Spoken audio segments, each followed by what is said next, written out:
Hunter Biden made a lot of money. $40 million was invested with him, but not just from any organization. It came from this woman. Her name is Yelena Baturina, and she's a Russian oligarch. And Hunter Biden made a pretty nice penny off that $40 million investment. People are saying about 3.5 million buckaroos as part of a consulting fee. The Daily Mail got this story for us, and we're going to go through some of the documents that were associated with these emails. But they tell us, leaked emails reveal that Hunter Biden and his real estate company received $40 million in investment from the woman that we just saw, Yelena Baturina. President's son got $3.5 million in the consulting fee. Now, the organization that came from Miss Baturina is the organization called Intico Management. We're going to take a look at the actual documents. But Intico Management, they invested $40 million with Hunter's Rosemont Realty. And they had all sorts of these shell companies, Rosemont Seneca Holdings, RSB, Rosemont Seneca Biden, and all sorts of them. There were many shell companies that were all sort of crafted with the purpose of moving money around. These emails came to the Daily Mail from a financial relationship that was sort of created by this guy, Keynes Rakishev, the guy that we saw previously in the photo. And let me show you an actual interesting image of all these people together. This is Yelena Baturina. This is, of course, Mr. Rakishev. That's the liaison between Baturina and the Biden family. You see this photograph here with Mr. Rakishev is right next to Hunter and Joe. And when all of this stuff was happening, Hunter Biden was, of course, the vice president's son, has always been that. But the vice president was Joe Biden at the time. Joe Biden was the vice president. So we ask ourselves, what was all of that money for? And what did it look like?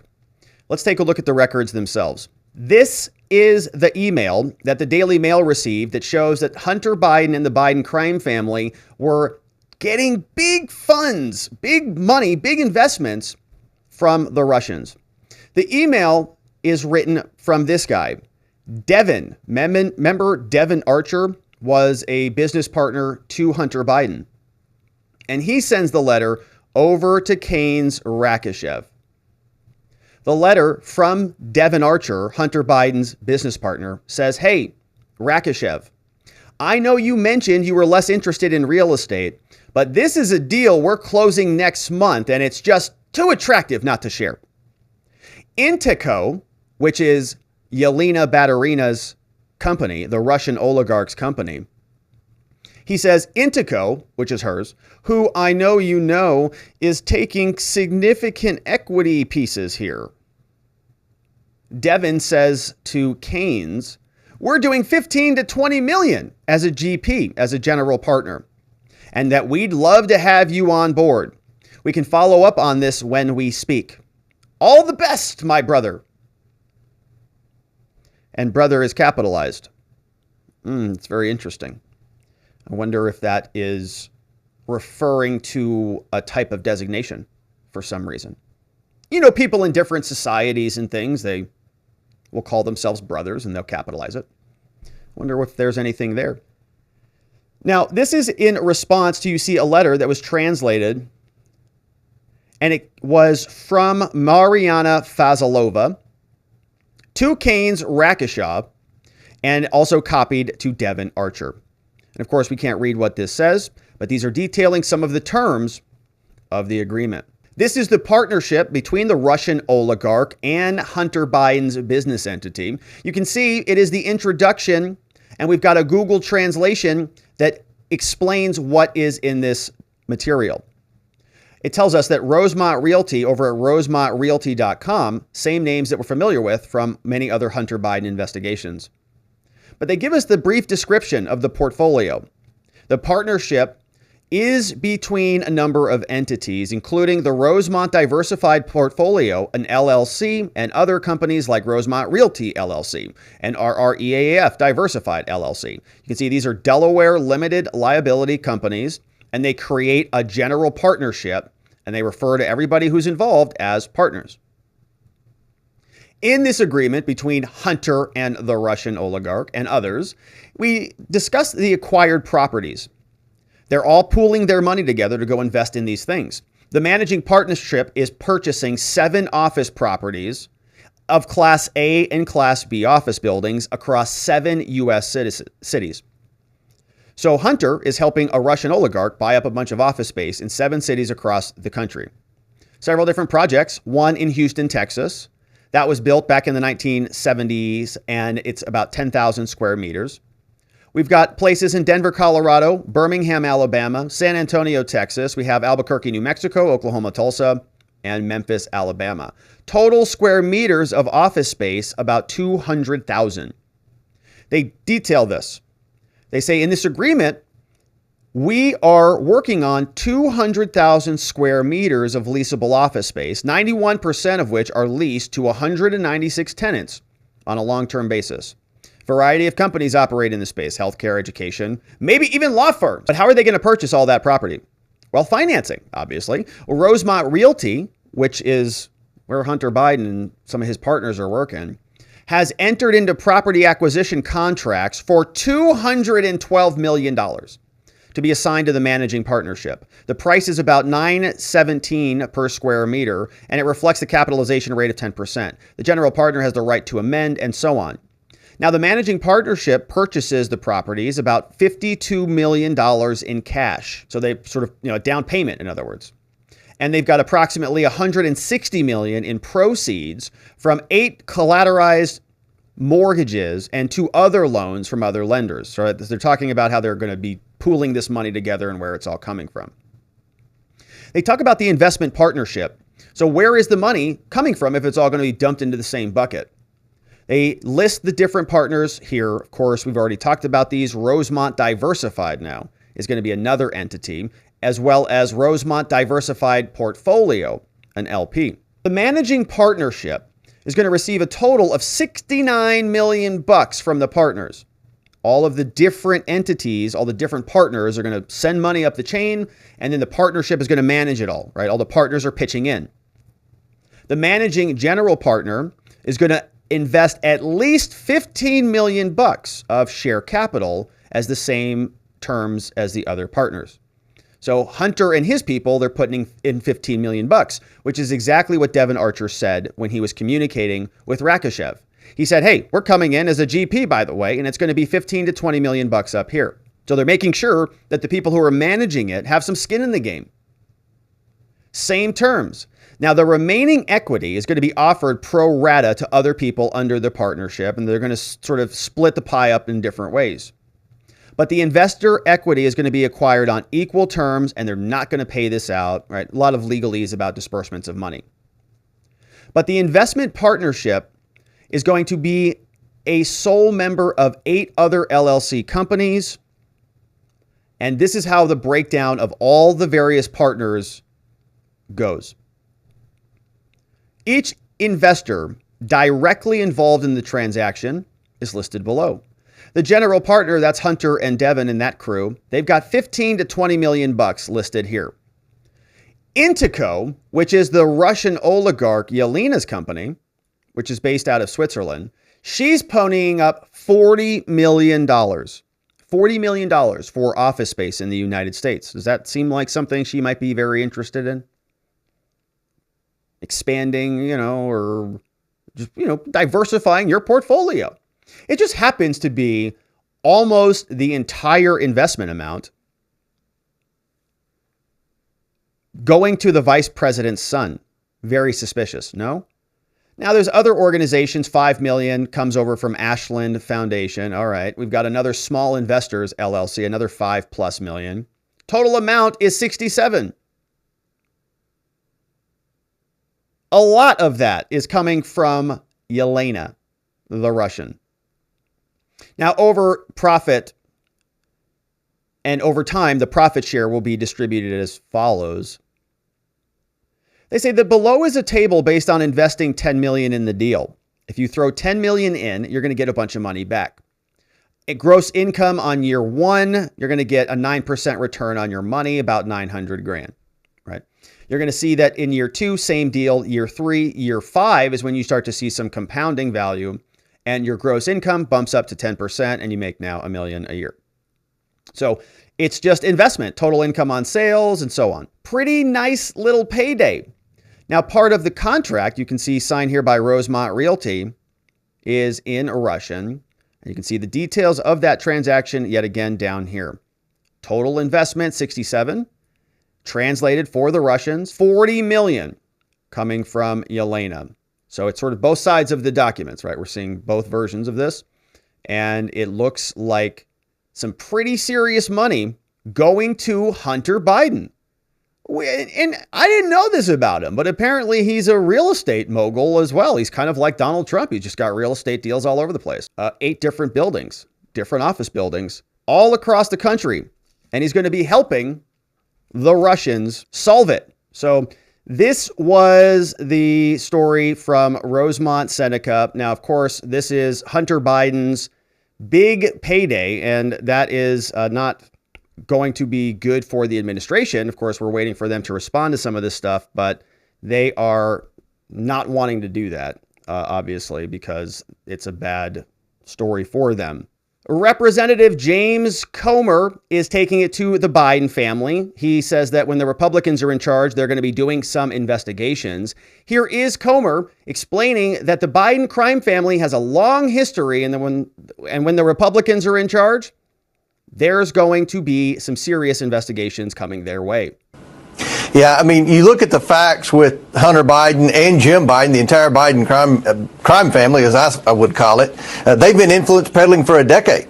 And Hunter Biden's committed serious crimes. As you mentioned, 150 suspicious activity reports. Those are the most severe bank violations. This is when the bank notifies the federal government that we're pretty confident our client has committed a crime. He's had multiple banks file 150 suspicious activity reports saying that we believe each instance was another act of a crime, but yet the FBI did nothing about it. And Timothy Tebow can resign from the FBI. He can refuse to answer our questions now. But in January, after the midterms, we're hopefully going to be in the majority. I will have a gavel. I will have subpoena power. Jim Jordan will have subpoena power in the Judiciary Committee. And Tim Tebow is going to be a person of great interest for both the Oversight and Judiciary Committees. Look, we need to hold people accountable in the FBI for wrongdoing. We need to set an example. Then we need to reform the FBI and move forward. But from priority for the Oversight Committee, look, we're investigating Hunter Biden because we believe he's a national security threat, and we fear that he's compromised Joe Biden. So a lot of the bad policies, the energy policies, the foreign policies that Joe Biden has enacted that put America last, we believe this was done because he's compromised because of his family's shady business dealings with our adversaries. So they're going to be delivering the gavel down upon the Biden family when the time comes. Representative James Comer saying that their time will come. They're going to be in power in January, presuming that the Republicans do win in the House of Representatives. And then the Biden family will come under a lot more scrutiny than they are under now. Senator Chuck Grassley has sent 4 letters now to the FBI. The first 3 didn't get a response. We'll see if the 4th one does. Let's take a look at the letter. Drafted October 13th from Chuck Grassley over to the Honorable Merrick Garland and to Christopher Wray and to the Honorable David Weiss. He is the U.S. Attorney out of the District of Delaware. He's the guy who's supposed to be prosecuting Hunter Biden, but we haven't seen much activity out of him. He hasn't really communicated anything, nor really should he, because he's prosecuting a case like this that involves really a conflict of interest in his own agency. He works for the DOJ. The DOJ is run by Joe Biden. Joe Biden is the president, so the Department of Justice is the agency that he presides over. Merrick Garland is the U.S. Attorney General, and that entire institution is now prosecuting, apparently, the president's son. Whether that actually amounts to anything or not is a whole separate story, but we'll see. Chuck Grassley says the following. He says, "Dear Attorney General Garland, Director Wray, and U.S. Attorney Weiss, since May 31st, 2022, I've written 3 letters to the Justice Department and the FBI based on protected whistleblower disclosures. And there is now a pattern and a practice of political decisions being made at the FBI's Washington's field office and FBI headquarters. In those letters, I've noted that Congress has a constitutional responsibility to ensure that the executive branch executes the law and uses taxpayer money appropriated to it in accordance with congressional intent. In furtherance of that constitutional responsibility, Congress has an obligation to investigate the executive branch for fraud, waste, abuse, gross mismanagement, and anything that undermines the American people's faith in the governmental institutions. Those constitutional and legislative responsibilities apply to this letter to you. My previous letters also invited individuals, including current and former government employees, to contact me, whistleblowers, and my office to confidentially report allegations of fraud, waste, abuse, and gross mismanagement by the FBI and DOJ officials. In response, my office has received a significant number of protected communications from highly credible whistleblowers, which have increased since my outreach to your offices. Based on recent protected disclosures to my office, the FBI has within its prosecution and its possession significant, impactful, voluminous evidence with respect to potential criminal conduct by Hunter Biden and James Biden. Let me read that again. Based on recent protected disclosures to my office, the FBI has within its possession significant, impactful, voluminous evidence with respect to criminal conduct by Hunter and James. The evidence, says Chuck Grassley, within the FBI's possession that I'm referencing is included in part in a summary of Tony Bobulinski's 2020 interview with the FBI agents. In that interview, Bobulinski stated that the arrangement that Hunter Biden and James Biden created with foreign nationals connected to the Chinese government included assisting them with potential business deals and investments while Joe Biden was vice president. However, that work remained intentionally uncompensated while Joe Biden was vice president. After Joe Biden left the vice presidency, the summary makes clear that Hunter and James worked with CEFC and affiliated individuals to compensate them for that past work and benefits they procured from the CEFC. According to the summary, Hunter Biden, James Biden, and their business associates created a joint venture that would serve as a vehicle to accomplish that financial compensation. And that arrangement was made sometime after a meeting in Miami between Hunter CEFC officials back in February 2017. According to the summary, that vehicle was called Sinohawk, and it was owned by 50% by one company called Wonita Holdings and 50% by another company called Hudson West. According to the summary, Wonita was made of 5 evenly divided LLCs, one for each business associate, including Hunter, including James. So Hunter and James were sort of co-equal 1/5 owners of this entity. However, according to the summary, 10% of Biden's interest was to be held for Joe Biden. Remember, that's the story of keep that in holding for the big guy. Attached to this letter is the Wonita operating agreement, which lists Hunter Biden, James Biden, and their business associates and the percentage of interest for each individual, footnote 3. Attached is a copy of the signature block for the Wonita operating agreement, which was just signed on May 22nd, 2017. So we can see here we've got several different signatures. Oh, look, there it is. DocuSign right there. Hunter Biden as the manager. We have Sino Atlantic. Oh, look who this is. Oh, it's Jim Biden right there. Here's another one. Rob Walker, managing director. Here's another one. James Gilliar. And look who we have here. Anthony Bobulinski, Global Investment Ventures. That's the guy who was on Tucker Carlson. That's the guy who was on with the New York Post last year before the election, screaming about this stuff, saying that these people are as corrupt as can possibly be. Well, nobody wanted to interview the guy. They said that he didn't know anything. They said that he was making all of this up. His name is on the same document that was signed by Hunter Biden. Same exact document. So it seems like Tony Blinken might know a little bit about what the Biden family does, given the fact that he signed a same document as managing director, as managing member, as Jim Biden, Joe's brother, and Hunter, Joe's son. But that guy was dumped into the dustbin of electoral history. Nobody wanted to talk to him because they knew that he probably was telling the truth and that this stuff might have some really catastrophic consequences for the Biden family and for their reelection chances. Chuck Grassley continues. He says, according to the interview summary, the money transferred to Oneida, is that how I say it? Thank you, chat, for the corrections. The money transferred to Oneida as part of the venture to compensate the Bidens was supposed to consist of an unsecured $5 million loan. It was intended to be forgivable from the CEFC in 2017. Similarly, the FBI, writes Chuck Grassley, has within its possession a different document dated from October 2020. This one referencing the events that occurred years before.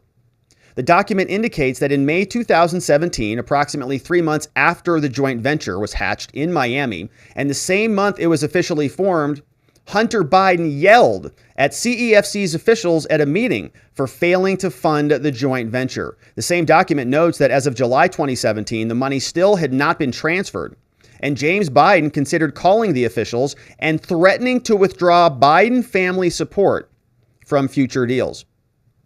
Notably, my September 2020 report with Senator Johnson and our floor speeches from this year made public bank records and financial data that showed Hunter and James Biden profited from a $5 million wire from a company connected to CEFC in August of 2017, indicating that money could have been intended for Sinohawk. However, based on the records, that money was not transmitted to the Sinohawk joint venture. Rather, it was transmitted to the Hudson West venture, which could explain Sinohawk's eventual failure. So the money didn't make it to where it needed to go. And they are challenging now the sort of chain of custody of the money as it was being moved around. As noted in our report and floor speeches, the money from the wire was transferred from Hudson West to the other firm called Lion Hall, apparently circumventing Sinohawk. Based on allegations provided to my office, writes Grassley, the information provided by Bob Yelinsky formed a sufficient basis to open a full field investigation on pay-to-play grounds. However, it is unclear whether the FBI ever did so and whether the information is part of the ongoing criminal investigation by the U.S. Attorney. Grassley continues, he says, the FBI also has a document within its possession that notes that former Vice President Joe Biden met with Hunter Biden and his business associates at a conference in LA. The meetings have been publicly disclosed. However, the fact that the FBI maintains documents referencing these data points has not been made public before. And lastly, writes Grassley, the FBI has within its possession a series of documents relating to information on another Russian or somebody the owner of Burisma and his business and financial associations with Hunter Biden. The documents in the FBI's possession include specific details with respect to conversations by non-government individuals relevant to potential criminal conduct by Hunter. These documents also indicate that Joe Biden was aware of Hunter Biden's business arrangements and may have even been involved in some of them.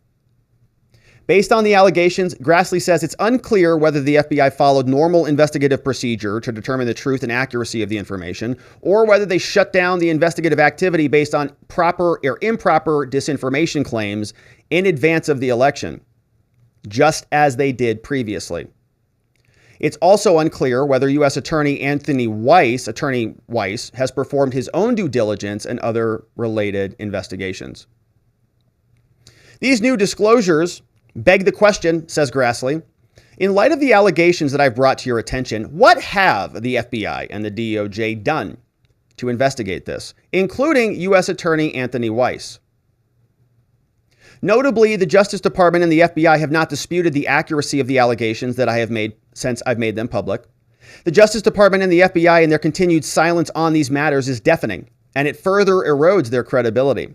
Simply put, Grassley says enough is enough. The Justice Department and the FBI must come clean to Congress and the American people with respect to the steps that they've taken or failed to take relating to the Hunter Biden investigation. And with respect to the new and numerous legally protected disclosures that have been made to my office, please provide the following no later than October 27th. 1. Please provide a full and unredacted FBI summary of Bob Yelensky's interview, coming directly from the FBI. Number 2, they want to know whether Tony Bob Yelensky's interview summary was placed within The Guardian. Was it placed, which is some software there, was it placed within an investigative case file? What did you do with all of this? The full and unredacted October 2020 document they want that lists the timeline of events, they want that sent over. And they also want all records relating to the meetings between Tony and Joe Biden. They want to know what the FBI knows about it, as well as all records relating to any Guardian leads from Mykola, Hunter, James Biden, and Joe Biden. Chuck Grassley says, "Thank you for your attention to this matter." And he's copying the Honorable Richard Durbin and the Honorable Michael Horowitz. Signed off on by Chuck Grassley, the ranking member on the Committee on the Judiciary.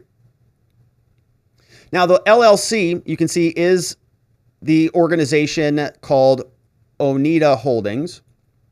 And this is the actual operating agreement for the LLC. And they have a couple different things listed here. Most of these are often pretty boring, so we'll just sort of flash through this. But you can see all of the different documents that Chuck Grassley attached in terms of the operating agreement that was apparently signed off on here by all of the Biden family. James Gillar, Rob Walker, Jim Biden, and of course, Hunter Biden. So Tony Bob Yelensky is also on that list. And we have the percentage breakdown of 20%. Robert Hunter Biden, managing director, 20%. James Biden, 20%. Bob Yelensky, presumably 20%. All capital contributions and the forms of the agreements listed here. And that is Chuck Grassley's letter over to the FBI, the DOJ, and the United States Senate. From the United States Senate. And we got one final clip from the White House. Hunter Biden continues to be subject to serious scrutiny. People asking the White House, is Hunter Biden really responsible for all of these misdeeds? And if so, what are you going to do about it? Iowa Republican Senator Chuck Grassley says new whistleblower documents reveal President Biden was aware of son Hunter Biden's business arrangements and may have been involved in some of them. Senator Grassley has written to the Attorney General, the FBI Director, and the Delaware U.S. Attorney, saying the Bureau may have failed to follow up because of improper disinformation claims tied to Russia prior to the 2020 election. President Biden has repeatedly denied speaking to Hunter about his business dealings. Hunter Biden is currently under federal investigation for tax issues. No comment tonight from the White House, the Justice Department, the FBI, or the Delaware U.S. Attorney. No comment at all from the White House, the DOJ, the U.S. Attorney, because they don't want to talk about this. This is all just a little bit too much for them. They don't like to get into any of that stuff. So Hunter Biden got a $40 million investment from a Russian oligarch. White House, oh, well, no, I mean, it's over at the DOJ. The DOJ is going to investigate it, and they're doing a good job. We can trust them to make sure they investigate this thing thoroughly. Yeah, right. We'll see. Thank you for following us. Thank you for liking and subscribing wherever it is you are joining us today. We look forward to seeing you on the next one.